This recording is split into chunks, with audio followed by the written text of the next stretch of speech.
special Sizwe. Welcome to our channel. Hi everyone, I'm Sizwe. Why was Shapaga sexy voice? Because I am sexy, thank you very much. I drive a BMW M135, much faster than the pizza. Sebelang. So yeah, I think this is my turn of the podcast interview. Yeah. So let's take it back, man. Like before the 135, where did your love for cars start? Okay. What got you into it? Okay, so I grew up around cars. My dad was always into cars. I think the first real job he had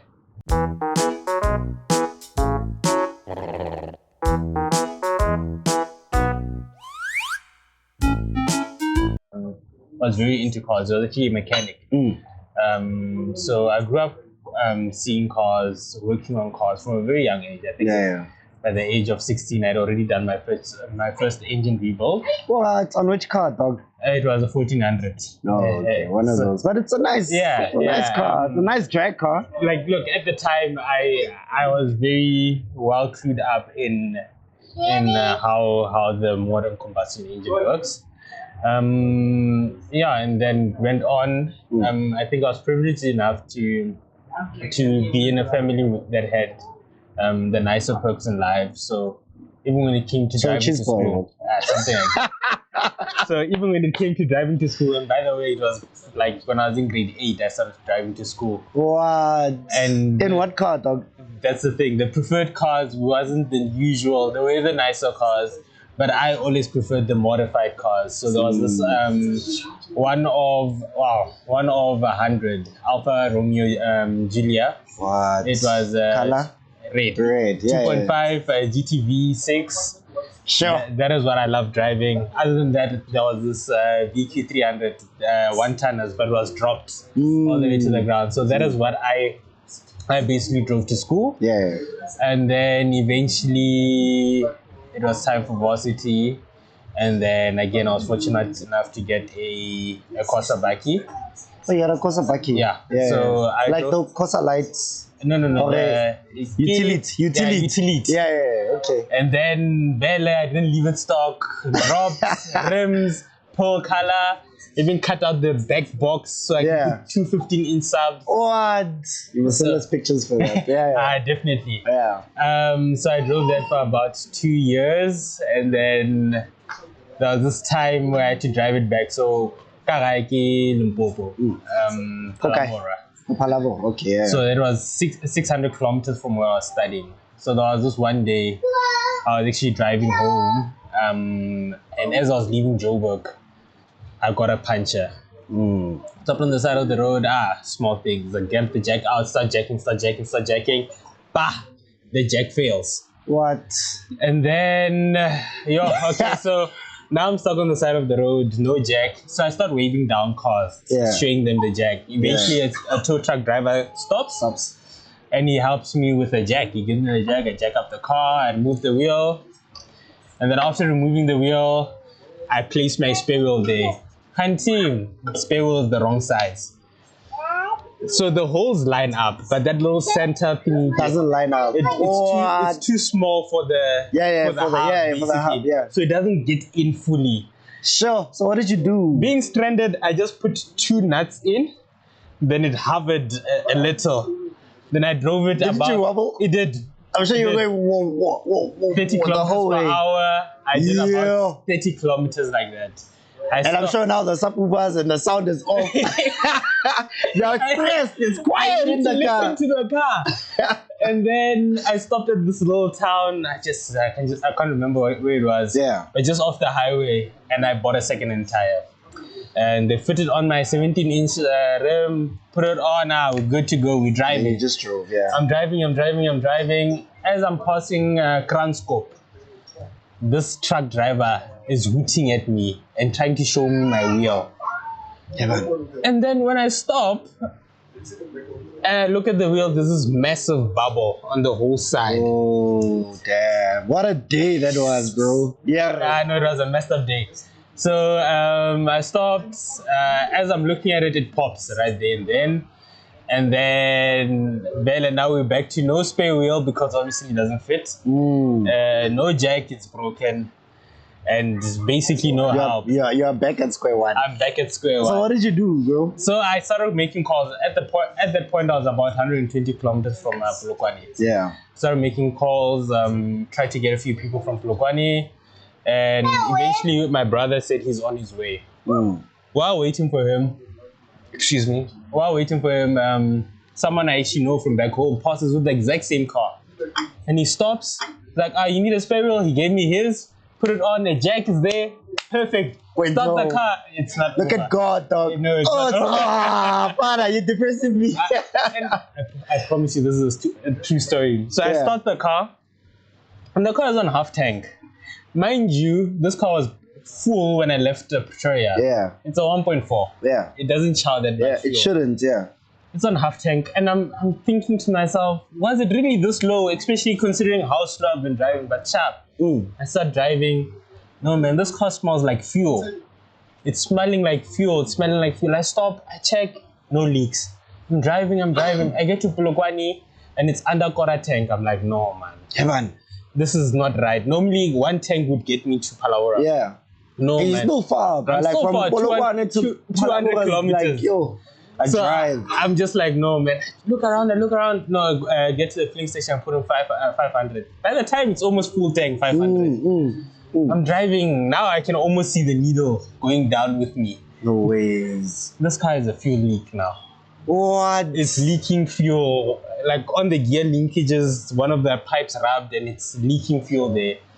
So that's the point where I called my dad. I was like, this car, I'm tired of it. Basically, It's time to get rid of it. I can't do this anymore. And he's like, you know what, drive it to Messina and then we'll make a plan. So instead of going to Palabra, I drove straight to Messina.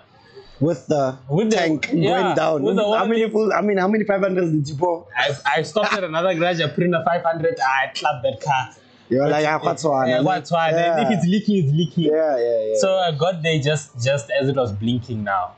And keep in mind, I hadn't seen how bad the leak was because I couldn't see where it was leaking. Only when I got there and we're moving it somewhere else, then you could see. That's when it was actually bad. Yeah. So. And well, I mean, kudos, bro. I mean, look at God. I always want to refer to God because anything could have happened. It could have ignited. Exactly. You know? And I mean, everything happens for a reason, in my opinion. God could have been saving me for something greater. Absolutely. So I really don't regret that day. I don't think it's the worst thing in the world. It was just frustrating at the time, but I believe God works with a plan. Definitely. Yeah. So after that, again, I was fortunate enough to get a GTI after that, a Golf 6 GTI. Uncle! So what happened, Chief? But we'll get to that. What happened? You got a gin, tonic, and ice, eh? Hey! Hi! Hey, let's hear, guys. I'm sure you guys want to hear the stories because I'm interested in this. I can't say all of the stories. Yeah. But you know that... So now this is when, like, were you now in varsity? I was in varsity. You started this working? is second year. What? I'm still fresh in varsity. So you got a Golf 6 now. Color? Silver. Okay. DSG manual? Manual. Unfortunately, I got the manual. Mara, for some reason, I fell in love because, funny enough, I didn't like the GTI when it came out. And only after driving that car did I experience what it is to drive a GTI. And I can honestly understand why that car sold so well. Besides its obnoxious self, that car is a really great bang for buck. Yeah. That car is quick, it's comfortable, very reliable. That car lived a very hard life and it's never left me stranded. Yeah. And I drove it to 230,000 kilometers. What? Hard, every day. And no issues. And I modified it. Straight pipe. Okay, so yeah, let's talk about now you got this GTI. How did it feel? Like, you're a second year student and you're driving a Golf 6. Dude. I mean, I only chill. Guys, I will never really chill. Now second year next somebody I combat X. When I Golf 6 at the time. This is like 20? This is 2014, 2016. Dude, this is like now, bro. Yeah. So I was very fortunate. I don't take that away from myself. So you got this car now, and this car. Tell us about the experience. At 3 first. days in, it tried to kill me. The driving experience is. You think you can drive up until you drive a GTI? Yeah. That car. It's but I mean, come on, bro. You come from a utility to now what? It's 150. It was 155. 155 kilowatts, like from a 90. From a 90 something. Yeah. Dog. Now you're feeling the power. You are there in the gears even. Yeah. Plus aircon. I didn't have aircon in my utility. Plus aircon. No label fight. Yeah. Yeah, just to get the wind inside the car. Now Shaka aircon. I'm sure no problem so, eh? At the in time, the car. I was even googling how to retrofit aircon in a utility. Like, it was bad. And if you know anything about Palabra, it's hot. Yeah. It averages 40 degrees. Yeah. So it was bad. So now, sharp, I got this GTI. I feel like, no, this is enough power. Well, at first I feel like I can drive. Then this car almost turned around while just trying to slow down. Sure. A completely different driving experience. Yeah. But once you get used to the car, you also do realize it's a good car. It's a good car, yeah. It handles well for enough. what it is. Yeah, it has enough. It's quick, comfortable, fairly safe. It bang for buck. I would still buy a GTI. So. No, as a daily, as a daily, I promise you, and I've been looking at Golf 7 GTIs now. I think it's a really great car. Great car, yeah. So tell us about the modifications that you did. So you drove it for a while stock. Yeah. So and then when did you decide to modify? And then what are the first modifications you did? So as I got into a quicker car, then you realize there's another space of the car industry. More people start accepting in the faster groups. Then you realize you're not as fast as you think. As you think you are, because actually you started stocking, you're like, car's fast. Exactly. Until you start going to all these runs and you're just like, yo, my car's actually quiet. Yep. At the time, I think I was still studying in Val. And then there was this robot I came to, and this Focus ST came behind me. 2.5 or 2.5. And this white guy got there, nice guy.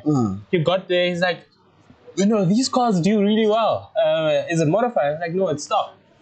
And let's go. Then in my head, I'm like, he wants to try a GTI. This guy,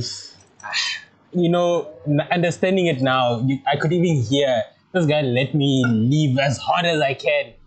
When he passed me in gear 3, I could not believe a car. And I think with the STs, and all you hear is the pops and the gear shifts. Yes. It was black, red. He had a red seat belt. I'll never forget him. Ginger man. Yeah. I'll never forget that man. He taught me a lesson that day. So that was your first Dandas. Before I'm going to give you Dandas. We're at a clip for when I beat him. But story for another day. So after that's when I started researching and trying to see, because as much as I knew about cars, I wasn't into the making it faster. I knew how to fix it, I knew how to make it reliable, I knew all that, but I never knew the software side. I never knew this is what a downpipe could do. Exactly. So then you started learning. And I'm sure, the car events exposes you to that, right? Definitely. Definitely. And So take us through that. So I want to know, what was the first modification, and you were like, okay, at least I'm getting there, and then how did it build up? And what did you break as well? Okay, so the first mods I did was the cheapest one I could find, the student budget. I think at the time it was 750. It's a drop-in filter. You remove that, drop it in. You're told you'll get about 10 kilowatts more. It's never true, but it felt like a mod. And then did it make any sounds when you? No, not really. Not really. Okay. Nothing noticeable, and that is what actually made me hungry for power. For power, for more things. Then I went with a blower valve. So you got that. Did it actually make that, or did you get that sound?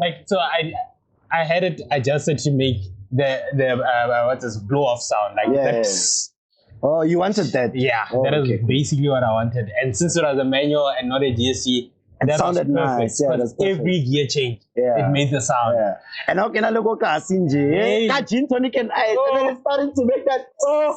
And you know, that sound the DSGs make, man. Yeah. You'd think a manual doesn't make it. It does. It does. I figured you out can how pop. to make that car pop in every gear.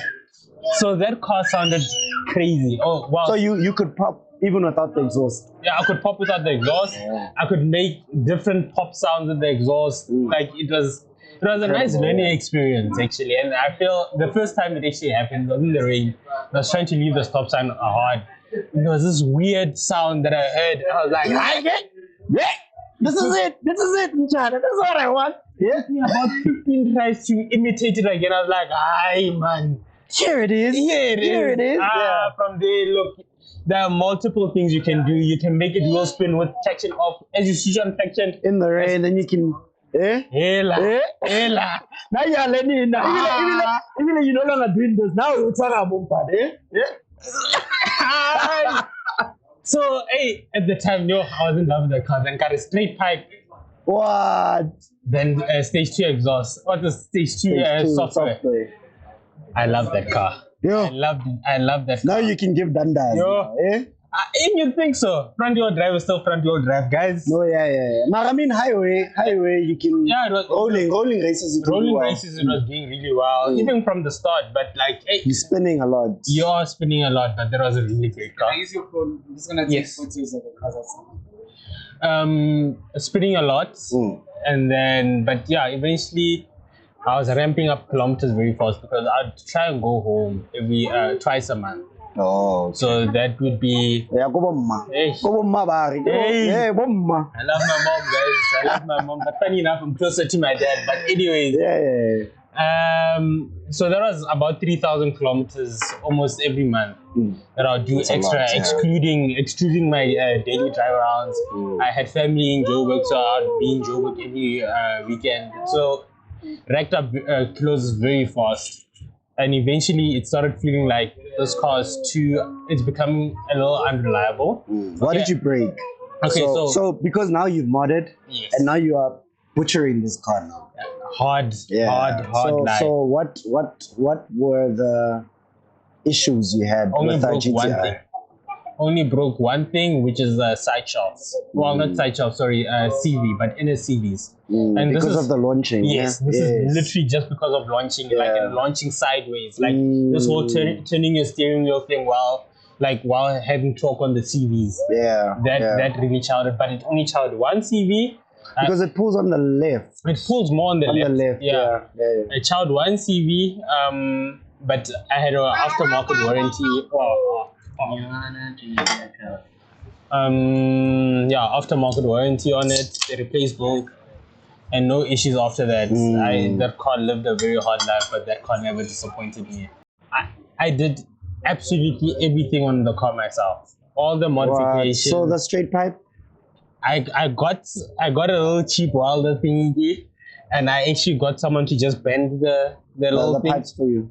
And then no way, I kid you not, and I welded it nicely. Hey, mechanic expect that. Literally, and I find pride in that, and I think from a very young age, the one thing my dad taught me is whether you do it yourself or you take it in, someone is going to break it, and rather you be the one that breaks it, because it's not nice when you're paying for someone's mistakes. Yeah, that's true. And then, so what did you do with the downpipe? Did you also weld that? Or No. Did you get that so I bought the downpipe. Oh. So the downpipe, then it came to about, with the GTS, it comes about it's about this big, a little longer, like almost like where the gearbox, like just after the gearbox, and then you can. So you can just do the pipe, and then you just get it to be bent. And then and then at a point I was obsessed with sound. Then I remember doing this at school, like in between my free periods. I started stripping my dash because I was obsessed with the cleanest job I can find. I think I actually have pictures on my phone. Okay. Then I installed my whole sound setup for that car. Nice. And then I wanted a bit of a unique setup, so I had made the bass bin was flat.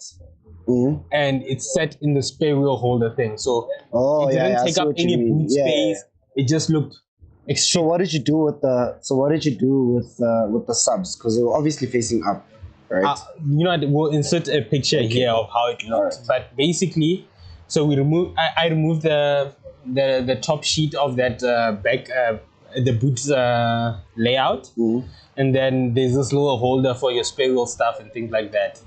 Okay. So I had shaped my box to accommodate the sub, like to dish down and then fall into the spare wheel holder thing. Oh. Then with my spare wheel holder, then I made a little compartment for the tools and things like that.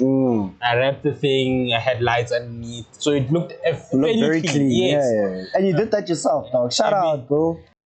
I think I stopped wanting to do DIY work because I just got tired, man. Like I felt like, why am I being so cheap if I want to do this myself? And there was once a time where I almost even burnt my amps because hey, bro, I got my wires crossed, like my wiring was not good. And I was like, you know what? Let me go take this in. So did you ever have those mistakes as well? Where, for example, you're trying to connect a high to low converter. Yes. And you are done, now you fitted everything back and then you switch on the sound. It was working while everything was off. Now that you're now putting everything back, it doesn't work. And you're like, geez. You know, funny enough, I have encountered such issues, but nothing that deep up until recently. But I think we'll still get to that. Okay. Excuse me. Still get to that. This is with my turbo conversion now. I actually really never encountered things because, as I said, a lot of the work I was doing, I had done a good 6 years ago, many times.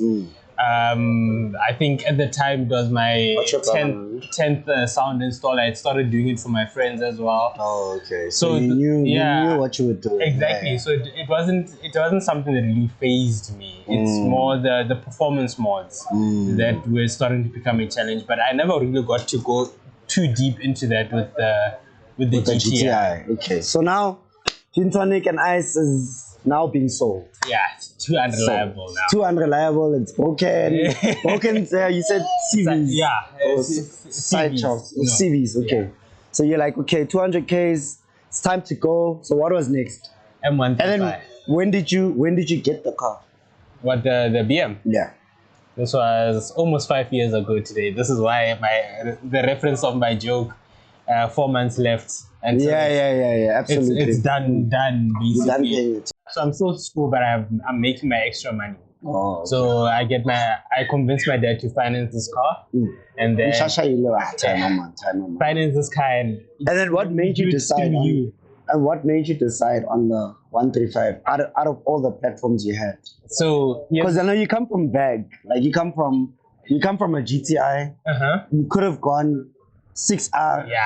Or I think at the time GTI. 7 GTI. Yes. So what made you decide on that? I've always been a BMW person from birth. When I was born, like the pictures that are there is a 325 my dad used to drive. Okay. My dad has never had a year without a BMW. Yeah. And that is basically where the love comes from. I've always loved BMW. Okay. And then you were like, this is it. I'm coming off a Golf. Yep. Now I'm switching to a Grass Eater. So at the time, there weren't many young looking BMWs. I think the 235 had just came out. The 135 had been out for a while.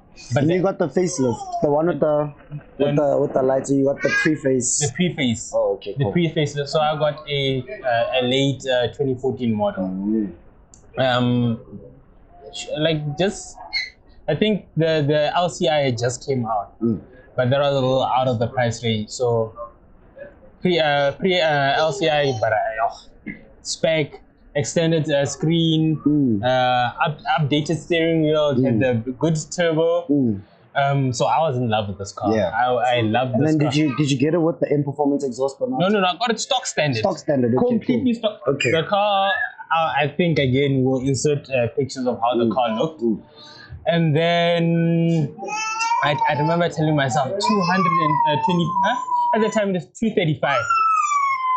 It was 235 kilowatts it came out with. I was like, I'll never mod this thing. This thing is just too fast. It's too fast. Like, from 150, leave him then. It's from 155 to 235. That is like just another jump, dog. And now you you are coming off front wheel drive to rear wheel drive. to rear wheel drive. It feels like you're being pushed from the back. Dog. From manual to Yeah. Now. I remember I got out of that garage and it was a robot in a straight. I gunned that thing. Yes, yo. I'm sure you were smiling. You were like, yeah. I was happy. I was so happy. I was extremely grateful. Oh, that car was great. Yeah. I remember even telling this one friend of mine, I'm never modifying this thing. This thing is perfect. I think that lasted about 6 months. And then I just felt like I wanted more. I was just like, okay, downpipe. But okay, what led you to that? Did you go to car meets now? Accepted Guys, you into, see, these car meets are bad for us. exactly. Accepted into faster car meets, and then you realize you're not as fast as you think you are. At the time, my friend, this big car guy, he had bought a Fiesta ST. Yeah. And he's big into mods. They've been doing 2 JZs with the Supra engines for a very long time. So he got his car, he did hybrid, he did big intercooler, everything. Which ST is this now? The Fiesta. The Fiesta ST. The one, the one Pocket rocket. Yeah, the 1.6. Yeah. Those are quick cars though. Not as quick as a 235. 135. He chowed me. 135, sorry. Yeah. And that is what led to the more power. This guy chowed me from a standstill, and I was just like, no, man, this can't be life. Started with downpipe. It felt good. Nice and loud. Now I wanted. Then did you get the pops also? Yeah. Pop. It just stock standard. It pops. Stock standard people part. Yeah. So I got the downpipe. It was nice for a while. Then I told myself I want stage 2. I want stage 2 software. Yeah. I got a drop-in filter. Keep in mind, I'm buying all these parts and I'm putting them myself. Got a drop-in filter and took it to SR Speedworks. Yeah. And I still rate Shout out to them. Love them. Stan and Rodney, wow, great people. Yeah. They gave me a very nice file. Very reliable, very just consistent, enough. And now remember, with the file, you don't have that speed limiter there anymore. So you can drop that thing to 260 and thing more. passes. Yeah. The needle just sits there, 260 while it still changes down. So that was fun to drive for a while, but then you realize you still want more, and more is now more expensive. Yeah. And 260, guys, we mean on PlayStation, ne? Not on South African roads, ne? In Mexico. In terms of the added power, because more power, more heat. Yeah. And I had skimped out and I thought I didn't need the bigger intercooler. So I drove the car and the car did well up until like a hoonigan day was really hard on the car, and this car went into limp mode. And that's when you start realizing, no man, this thing picks up a lot of heat very quickly. I mean, it makes 3 consistent runs, then after that you lose literally like 20 kilowatts just from it trying to save itself. So that was, you need to open your bonnet or just let it. It takes so long to cool down. Let it cool you down. just stop racing. That's where it dies down. This car is bulletproof. I'm sitting here now. I'm trying to figure out what I broke, and It was nothing, no? Nothing much. one thing, I broke a coolant line. That's it. A little coolant line that became brittle and popped. That's it. That's the only thing I've broken on this car. But again, as much as the cars live a very hard life, I try and take care of it every time. Absolutely. I mean, BMW recommends a 20,000 kilometer 2-year service. I make sure I service every 10,000 kilometers. I have my additives like Ceratec. I just keep the car running really well. Yeah. I don't push it outside of its comforts, and I just respect the car. Driving it's carried you, 5 years, dog. And no issues. No issues at all. Along the way, I've been modifying it. So after after downpipe and intake in that stage 2, I realized I wanted more. That's when I got into the boot mod space. That's when I realized I can run ethanol and gain more power. But with that, you have to sacrifice your stage 2 tune. So eventually I went that route.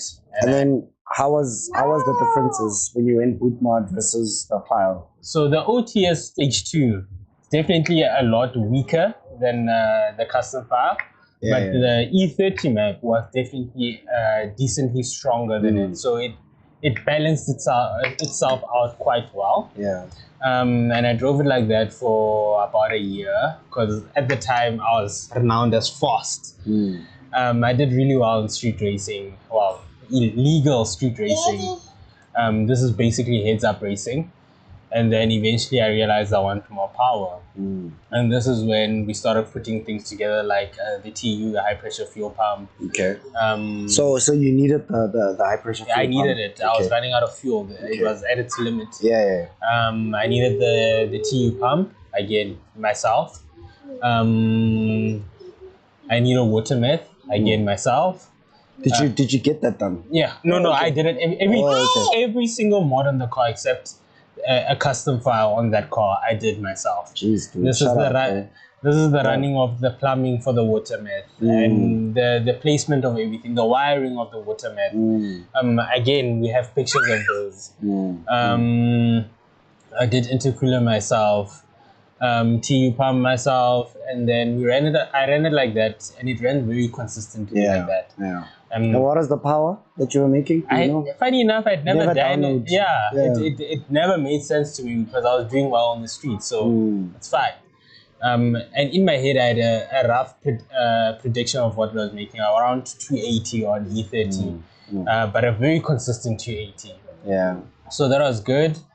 And then up until recently, where the B58s and the RS3s became very cocky. That's when I moved to... Don't say B50, you must say RS3s. I know, the B58 is the only car I rate. RS3 is still kiddie pool. So up until I saw the people are becoming serious about the modding game. Yeah. And you know, this driver mod can only get you so far. Yeah. That is where I opted for a little more boost because the turbo was on its max.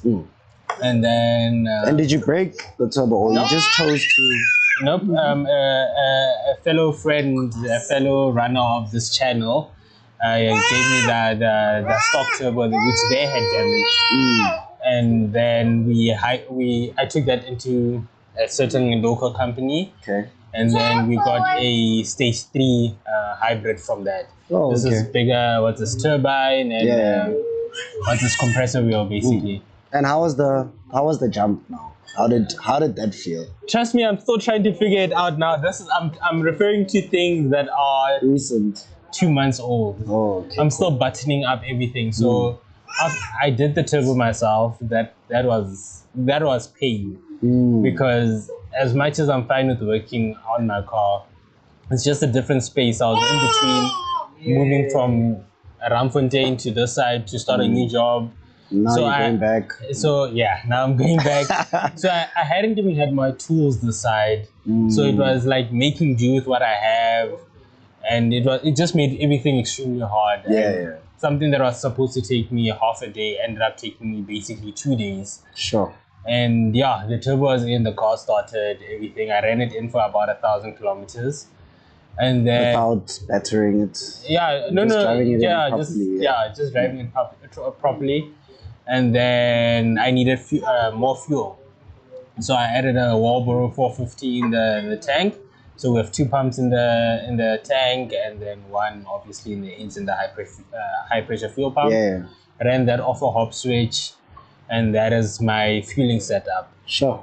Okay. So starting to dial it in. The car is doing very well for what it is. The car is doing extremely well.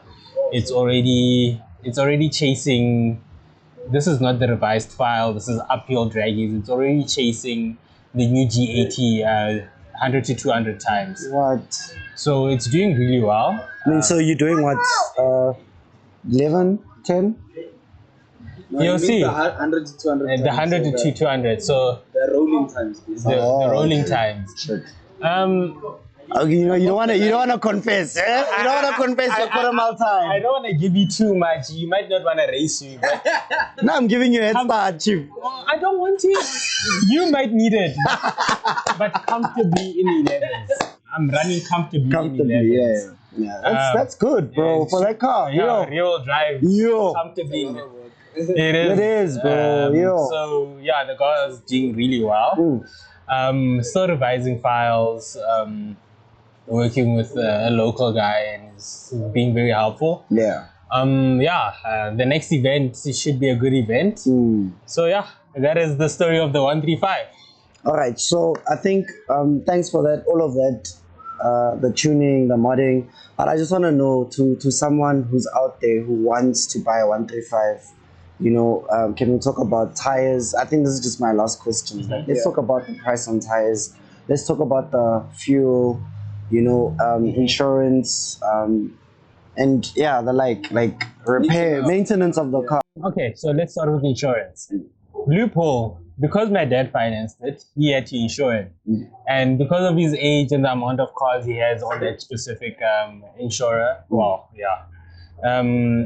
car is actually, sadly, well, not sadly, the car is classified as a super sports car.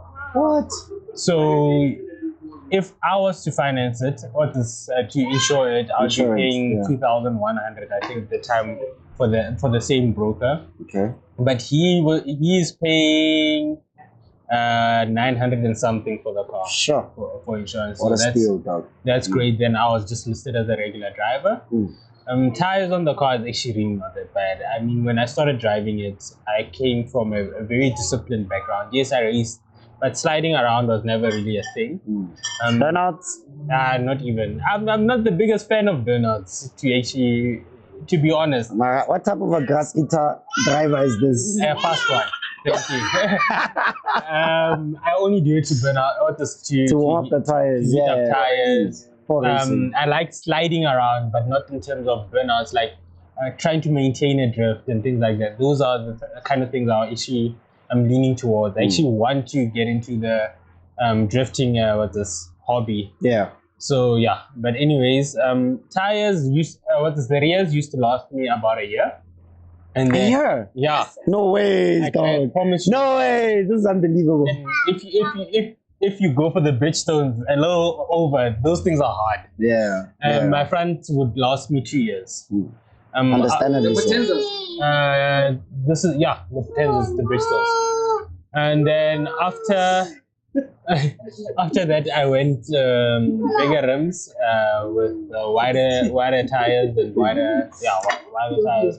But I wanted it to be a little more stickier, and a brand called Vitols had started becoming popular for its price versus what you get. And that tire is very sticky. But those last about like four months. Rears, front still lost 2 years. Yeah. It's a set of those, the Vitols. So what is the average? Like, how much are you? I'm going to compare now. Yeah. I'm going to compare prices now. A set of Vitols, all round. This is 225, 35, 19 in front, 255, 30, 19 at the back. A set is about 6,000 something. Very, very cheap. That's me one time. Dog, that's one tire, dog. When I was still running my stock set up and I was forcing to get Bridgestones, it's about 6,000 something for the two fronts. That's cool. Then about 7,000 something for the two rears. So it was fairly affordable, more especially because you're just buying the rears. At the time, I think other brands were starting to come out with better prices. Goodyears. I know the Goodyears now are selling window on special for 2,600. This is run flat tires. Sure. So the prices have become very affordable. And then general maintenance of the car, service? So oil is about 6.6, 6.7 liters of oil. Sometimes I don't know why it takes about 7 liters. If you're doing it yourself, you just have to buy your oil filter. I always buy my oil filter from BMW. Yeah. But then I buy liquid moly than the Ceratec. The Ceratec is about 600 bucks. 6, 7. So all in all, parts is about 2,000 bucks. And then labors myself. My car has never seen the inside of a garage, dealership, nothing. So no stamp. And no service. Oh, okay. No service history. No service history. No. The book is stamped Well, But you know what? Oh, lo, But you sorry know- for another day. Sorry for Yeah. that, but Cut that part. but the car is serviced every 10,000 kilometers. Yeah. The reason it's also never seen inside of a dealership is no dealership wants to service it under the recommended BMW specs. BMW wants it 20,000, and I'm servicing it way earlier. Less. Yeah. Oh, yeah. So yeah, that is about 2,000 bucks a year. That's on service. Plugs you can drive for 60,000 kilometers. Those are uranium plugs. So that's about 2,400 by the time you do want to do plugs.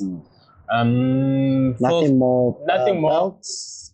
Belts is actually only on 100,000. Gearbox service at ZF Africa is about $4,000. But again, BMW recommends it's a lifetime gearbox, no need for service. But you have the to manufacturers, because, which is ZF, actually says every 100,000 kilometers. Less if you're modded, actually. Yeah. So other than that, I have a washable intake, so you don't need that. I just wash it every time I serve. No, I have the BMS intake. And yeah, that's about it. Other than that, car ran without a heartbeat all these years. And it's on what now? Mileage? Yes. 195,000 kilometers. Bro, like, actually, the reason why I'm asking is that if it can run this well on that mileage, very strong. Bro. But again, the big thing is service, maintenance. I'm still trying to figure out if I'm going to forge internals or not. I'm still becoming a little greedy with power. I don't know if I want NOS or big turbo. But yeah, again, sorry for another day. Can I race you before then? Gladly. So yeah, that is the story of it. No, man, shout out, dog. And I think thanks for being very informative, right? And I think I enjoyed this interview without being biased. You know, I'm not a grass eater, man, but I mean it sounds interesting. Not yet. It sounds interesting what you've done and the experiences that you've had, but I still think that you deserve an album. But anyway. No. Thanks, guys. Yes, guys.